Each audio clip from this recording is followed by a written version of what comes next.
Halo, assalamualaikum warahmatullahi wabarakatuh.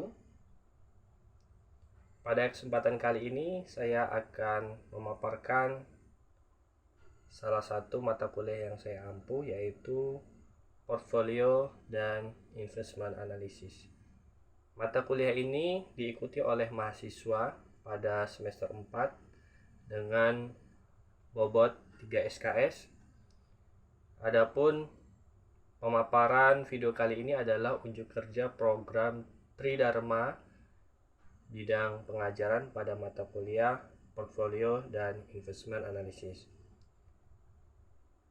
Mata kuliah ini nantinya akan membahas tentang investasi pada aset finansial, bagaimana pengembalian keputusan investasi, pengelolaan dan penilaian kinerja investasi, dan juga mahasiswa nantinya menjadi seorang investor akan memutuskan pilihan investasi pada aset keuangan dari berbagai alternatif investasi yang ada. Berbagai investasi tersebut memiliki tingkat imbal hasil yang tidak pasti, pemahaman atas konsep risiko dan tingkat pengembalian dari sekuritas individu, dan portfolio akan digunakan untuk menjelaskan keputusan tersebut. Capaian pembelajaran pada mata kuliah portfolio dan investment analysis yaitu yang pertama, memahami lingkup investasi. Yang kedua, memahami dan menjelaskan serta menganalisis pasar modal dan transaksi investasi. Yang ketiga, memahami konsep-konsep teoritis yang digunakan dalam investasi pasar modal. Yang keempat, menjelaskan dan menganalisis konsep security analysis. Yang kelima, menjelaskan dan menganalisis konsep penilaian saham. Yang keenam, menjelaskan dan menganalisis konsep harga dan tingkat pengambilan obligasi. Yang ketujuh, menjelaskan dan menganalisis produk derivatif. Yang kedelapan, menjelaskan dan menganalisis reksadana dan portfolio. Yang kesembilan, menjelaskan dan menganalisis indeks saham. Yang kesepuluh, menjelaskan dan menganalisis saham syariah, sukuk, dan reksadana syariah. Yang kesebelas, mampu menggunakan dan mentransaksikan pada sistem online trading. Untuk mencapai CPMK tersebut, kami membagi menjadi 14 kali pertemuan tatap muka dan 2 kali pertemuan ujian tengah semester dan ujian akhir semester. Sistem pembelajaran pada mata kuliah, saya menggunakan tatap muka. Adapun fasilitas atau media yang saya gunakan adalah WhatsApp dan website yang saya kelola secara mandiri, yaitu pada situs investme.my.id sebagai akses materi dan pengumpulan tugas. Pelaksanaan perkuliahan portfolio dan investment analysis dengan mahasiswa di sini saya menggunakan model ceramah dan kemudian kami berdiskusi bersama terkait materi yang sedang dibahas, dan berikutnya saya memberikan tugas. Pada mata kuliah ini saya membagi beberapa komponen penilaian. Yang pertama yaitu nilai sikap, partisipasi, dan kehadiran sebesar 10%, tugas 40%, ujian tengah semester 20%, ujian akhir semester 30%. Baik, selamat pagi semuanya. Selamat datang di kelas portfolio dan investment analysis. Pada hari ini kita akan belajar kembali tentang investment analysis. Pada kesempatan kali ini tentunya menyambung dari pertemuan-pertemuan sebelumnya. sebelumnya, bahwa kemarin pada minggu yang lalu kita telah belajar tentang capital market theory. Nah, sudah dikerjakan tugasnya semua? Sudah. Ya. Nah, jadi dalam rencana pembelajaran kita, ya, kita sudah masuk di pertemuan kelima tentang security analisis. Nah, yang pertama kita sudah belajar tentang investasi, ya, pentingnya investasi dan kenapa kita harus investasi. Kemudian kita telah belajar tentang pasar modal Indonesia, kemudian produk-produk pasar modal Indonesia, ya. Kita juga sudah sama-sama mendengar. Kemarin ada dosen tamu dari Bursa Efek Indonesia, cabang Jayapura. Terus kemudian kita juga sudah mempelajari tentang portfolio teori, ya, capital market teori, dan sekarang ini kita belajar tentang security analisis atau analisis pada sekuritas seperti itu. Dan kemudian selanjutnya nanti kita akan mempelajari penilaian harga saham, kemudian harga dan tingkat pengembalian obligasi, kemudian produk derivatif dari pasar modal sendiri, kemudian ada reksadana dan portfolio, kemudian indeks saham, kemudian saham syariah sukuk dan reksadana syariah, dan terakhir nanti di penghujung semester kita akan sama-sama berlatih atau mensimulasikan pada sistem online trading. Ya, kita sama-sama transaksi dalam bagaimana kita transaksi di pasar saham, ya, seperti itu. Pada kesempatan kali ini, ya, kita akan membagi pembahasan dalam security analysis, ya. Jadi ada analisis fundamental dan teknikal. Ya. Mungkin pernah kalian mendengar, ya, di sosial media ataupun pada forum-forum pasar modal, forum-forum investor, pernah mendengar analisis fundamental dan juga analisis teknikal. Ini adalah analisis dasar yang harus kita gunakan ketika kita ingin melakukan transaksi saham ataupun transaksi di pasar modal. Tentunya dalam setiap produk, ya, analisisnya berbeda. Tapi saat ini kita lebih fokus kepada instrumen dari pasar modal, yaitu saham, ya. Nah, jadi yang paling dasar itu adalah kita menganalisis fundamental. Kenapa ini harus dilakukan? Karena ini adalah patokan kita untuk mengambil suatu keputusan, ya. Nah, nantinya di dalam materi ini kita akan membahas tentang analisis. Di dalam analisis fundamental ada analisis ekonomi, analisis industri, analisis rasio keuangan.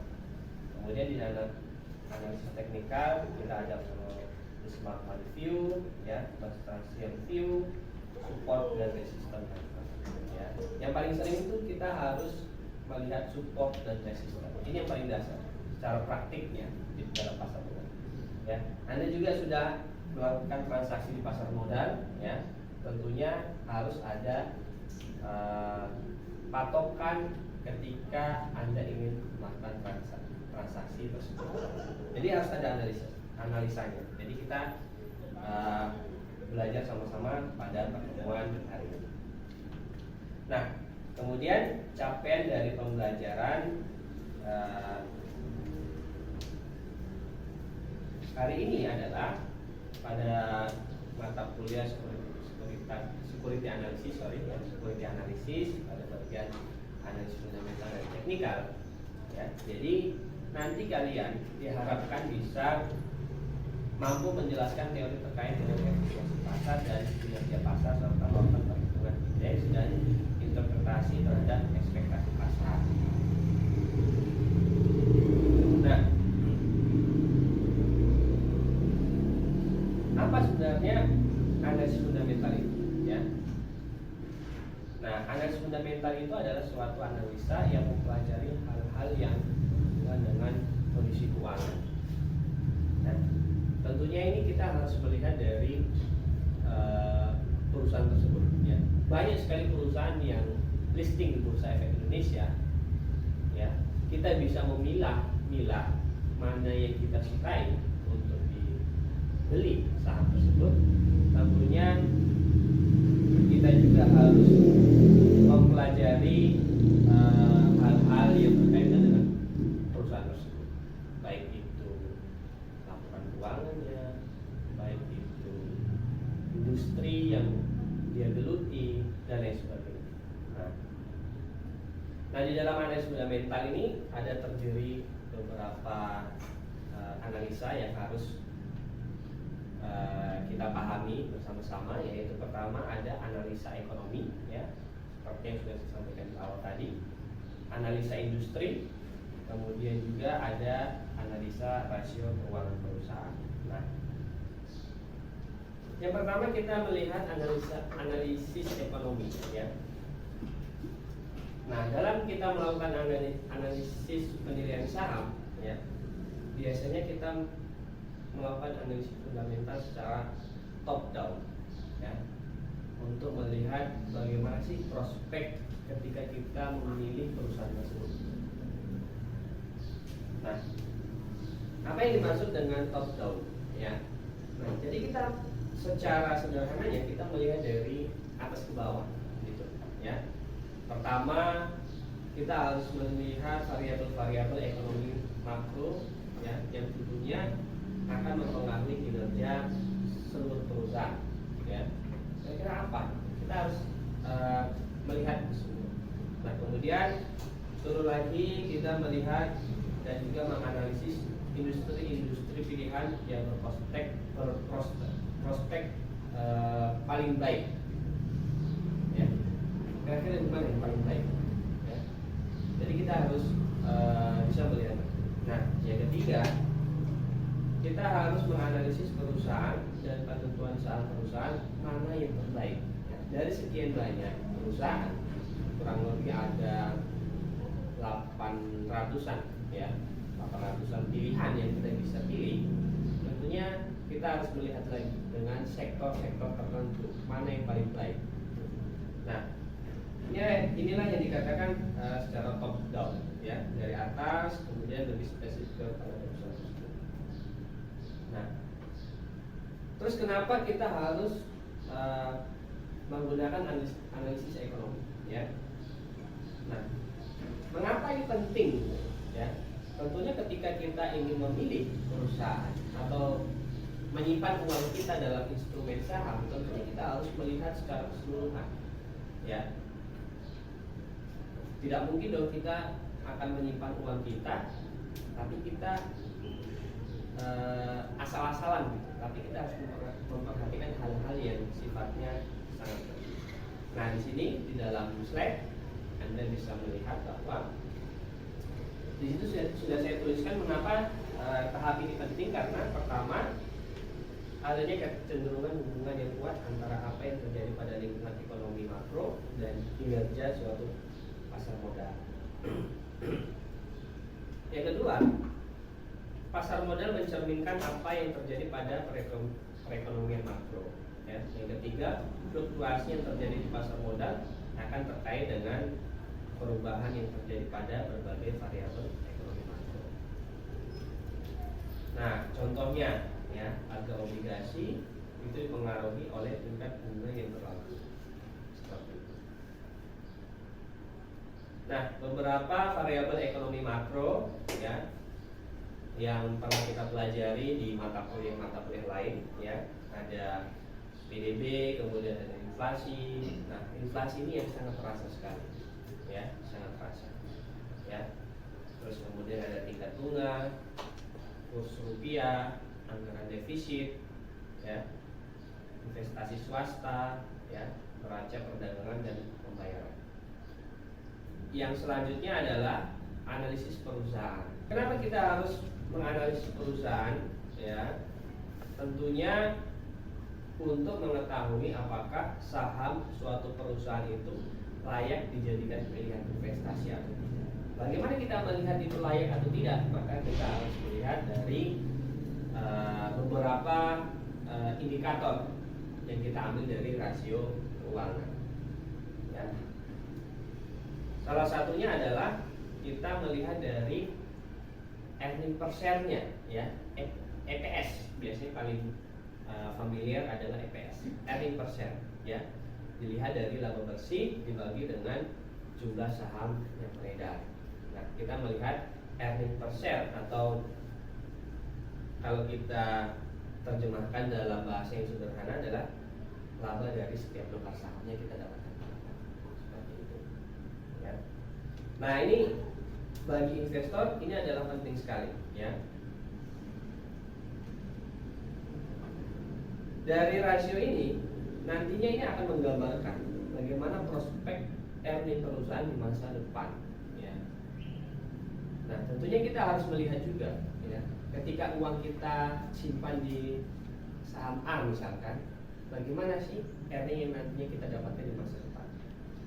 Nah, kemudian ada yang namanya rasio profitabilitas, ya.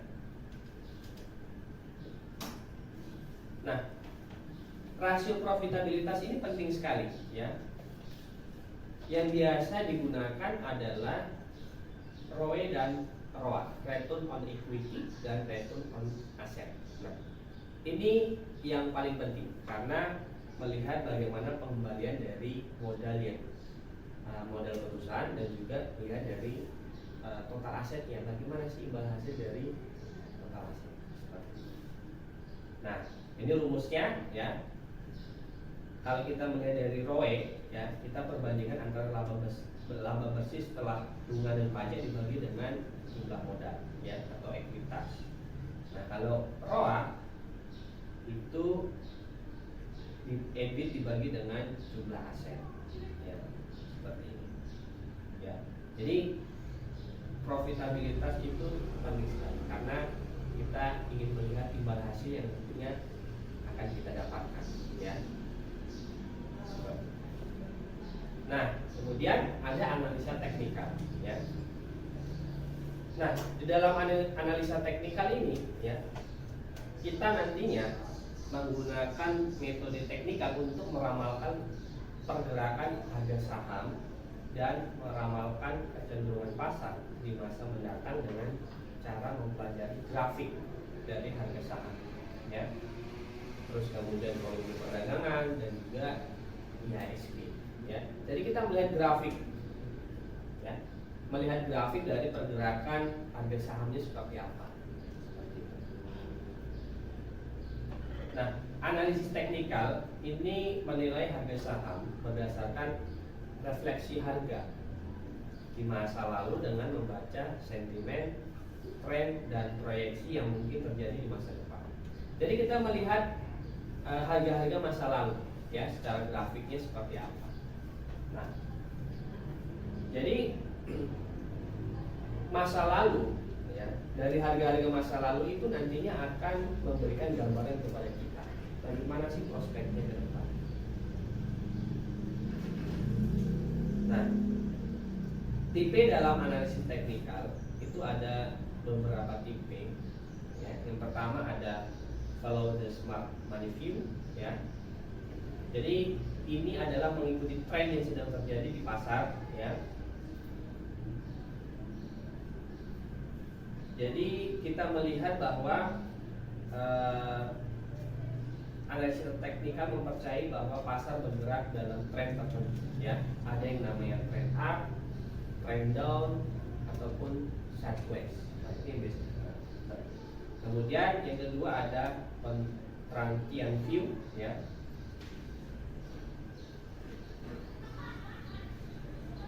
Nah, ini adalah strategi kontrantian, ya, yang berpendapat, ya, mayoritas investor saham, ya, salah dan kita dapat memanfaatkan kesalahan ini dengan cara mengambil posisi melawan pasar, ya. Jadi kita melawan pasar, maksudnya apa? Banyak perusahaan, misalkan, banyak perusahaan berdasarkan indikator-indikator tertentu bahwa ini harusnya mengalami kenaikan, tapi banyak investor yang menganggap bahwa trennya ini sedang turun, ya. potensi yang lebih besar adalah ini akan naik, ya. Jadi kita bisa melawan pasar berdasarkan pertimbangan. Nah, yang ketiga ada support dan resistance level, ya. Jadi kita melihat garis bawah dan garis atas, ya. Sederhananya seperti support dan resistance. Nah, ini yang biasa menjadikan sebuah patokan bagaimana kita melakukan aksi beli dan juga aksi jual, ya. Support dan resistance. Nah, ini penting sekali seperti ini. Nah, kita bisa melihat range di mana sih pergerakan harga ini yang paling tepat ketika kita melakukan beli ataupun jual. Nah, mungkin sampai sini ada pertanyaan? Gak ada? Ya, kita lanjut. Nah ini adalah beberapa istilah dalam analisa teknikal. Pertama ada bullish, dan bullish itu pergerakannya sedang naik, ya, atau bearish itu kebalikannya, ya. Kemudian ada trend, ya, seperti yang sudah saya jelaskan tadi, ada yang namanya trend up, trend down, ya, itu sideways, ya. Dia dalam kondisi trend naik, trend turun, atau di level sederajat, ya. Kemudian ada support level. Support level itu yang bagian ketiga tadi adalah bagaimana batas bawah dan batas atas tadi, ya. Nah, selanjutnya adalah kita bagaimana mempraktikkan, ya, secara fundamental dan teknikal, ya. Secara teknikal tentunya kita harus melihat dari aplikasi, ya. Kita sekarang sudah bekerja sama dengan Philip Securities. Kita bisa menggunakan sistem online tradingnya bernama Points ID. Kita melakukan teknik garis teknikal, ya. Nah, kita mengambil contoh bahwa, ya, kita menganalisa perusahaan. Kita bisa melihat laporan perusahaan, ya. Kita melihat laporan perusahaan yang bisa kita download di Bursa Efek Indonesia. Silakan Anda mengambil perangkat elektronik Anda dan kemudian Anda download, ya, laporan perusahaan. Anggap saja Anda sudah download.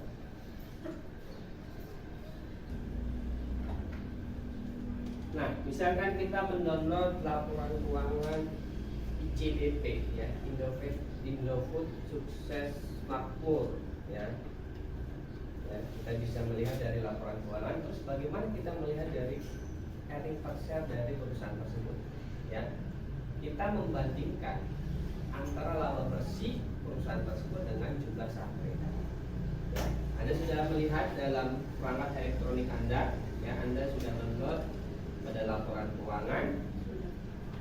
Nah, kita melihat dari rumus ini, maka kita bisa melihatnya dari bagian laba rugi, yaitu laba bersih kita ambil, ya.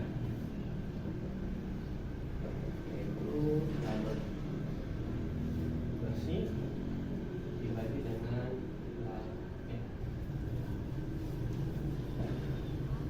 disajikan dalam juta rupiah. Kemudian dibagi dengan jumlah saham beredar.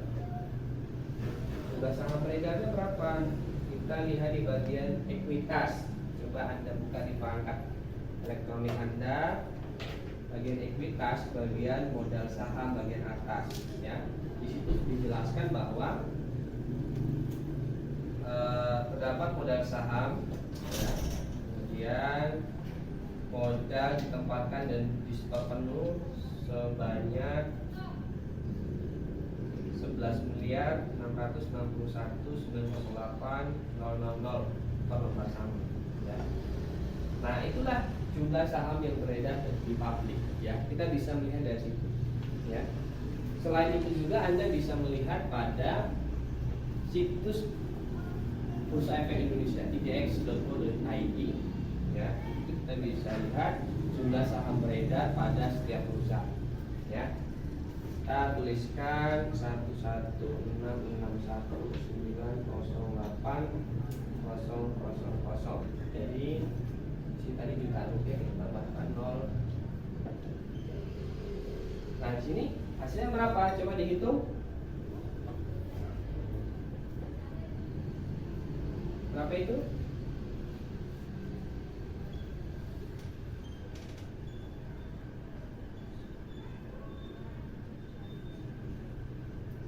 Coba dihitung kalkulator. Kalau enggak ini dikurangi 03, tidak sama-sama. Angkanya tidak.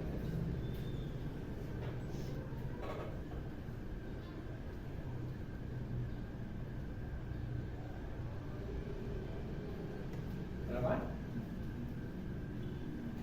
Berapa itu?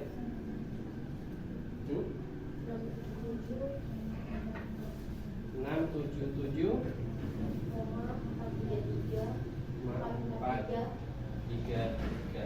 433 ya. Ya. Jadi EPS yang kita dapatkan adalah sekitar 677,43 ya per lembar sahamnya ya, earning per share yang kita dapatkan. Nah,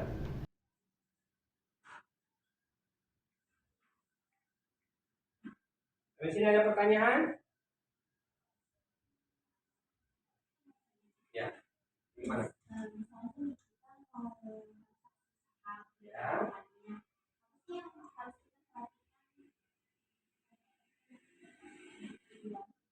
Ya, baik. Terima kasih. Ya, namanya siapa tadi? Ya. Jadi kita harus bisa memperhatikan pertama adalah sama halnya kita ingin memilih barang. Tentunya kita harus mempertimbangkan hal-hal yang menurut kita penting. Di dalam transaksi saham, kita harus melihat bagaimana sih kinerja dari perusahaan tersebut. Ya.